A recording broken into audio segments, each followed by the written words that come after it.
తెలంగాణలో పార్లమెంటు ఎన్నికల షెడ్యూల్ మార్చిలో విడుదల కానుంది. అయితే ఈ సందర్భంలోనే ఎంపీ టికెట్ కోసం కాంగ్రెస్ పార్టీ తరపున ఇటీవల జరిగిన అసెంబ్లీ ఎన్నికల్లో ఎమ్మెల్యే టికెట్ దక్కని అసంతృప్త నేతలు ఇప్పుడు ఎంపీ టికెట్లపై ఆశలు పెట్టుకున్నారు.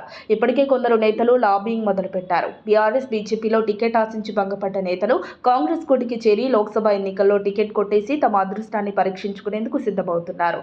మేడ్చల్ జిల్లా మల్కాజ్గిరి పార్లమెంటు సీటు కోసం కాంగ్రెస్ పార్టీలో పోటీ తీవ్రంగా ఉంది. చోటా బడా నేతలు ఈ టికెట్ కోసం పోటీ పడుతున్నారు. పదుల సంఖ్యలో అభ్యర్థులు మల్కాజ్గిరి సీటు కోసం ఎవరికి వారు తీవ్రంగా ప్రయత్నిస్తున్నారు. ఎవరికి వారు తామే అభ్యర్థులమని చెప్పుకుంటూ ప్రచారం ప్రారంభించేందుకు సిద్ధమవుతున్నారు.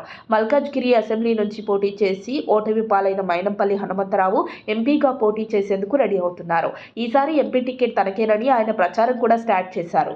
మల్కాజ్గిరి సీటుపై కాంగ్రెస్ అధిష్టానం ఇప్పటివరకు ఎలాంటి అధికార ప్రకటన చేయకపోయినప్పటికీ మైనంపల్లి మాత్రం ఒక అడుగు ముందుకు వేశారు. మల్కాజ్గిరి పార్లమెంటు పరిధిలోని అసెంబ్లీ నియోజకవర్గాల్లో విస్తృతంగా పర్యటిస్తున్నారు. ఇదే నేపథ్యంలో ఇటీవలే జీహెచ్ఎంసీ మాజీ మేయర్ బొంతు రామ్మోహన్ కాంగ్రెస్ కండువా కప్పుకున్నారు. దీంతో పార్లమెంట్ ఎన్నికల్లో కాంగ్రెస్ నుంచి బొంతు పోటీ చేస్తారంటూ రేవంత్ రెడ్డి వద్ద ప్రస్తావించినట్లు సమాచారం. ఇదిలా ఉంటే మరోవైపు సీఎం రేవంత్ సోదరులు తిరుపతి రెడ్డి, కొండలరెడ్డి కూడా పార్లమెంట్ ఎన్నికల బరిలో నిలిచే అవకాశం ఉన్నట్లు తెలుస్తోంది. ఇద్దరిలో ఒకరికి టికెట్ ఖచ్చితంగా దక్కేలా ముఖ్యమంత్రి రేవంత్ అధిష్టానంతో చర్చలు జరిపారని ప్రచారం సాగుతోంది.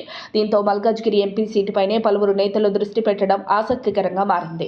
అధిష్టానం ఎవరికి గ్రీన్ సిగ్నల్ ఇస్తుందో ఆసక్తి రేపుతోంది. ఇప్పటికే భారీ చేరికలతో కాంగ్రెస్లో సరికొత్త జోష్ నెలకొంది. లోక్సభ ఎన్నికల్లో అత్యధిక స్థానాల్లో గెలిపే టార్గెట్గా అడుగులు వేస్తోంది. మరిన్ని అప్డేట్స్ కోసం మా కాయ్ టీవీని సబ్స్క్రైబ్ చేసుకోండి. మా వీడియో కనుక మీకు నచ్చినట్లయితే లైక్ చేయండి, షేర్ చేయండి. మీ విలువైన అభిప్రాయాలను కామెంట్ బాక్స్లో తెలియజేయండి.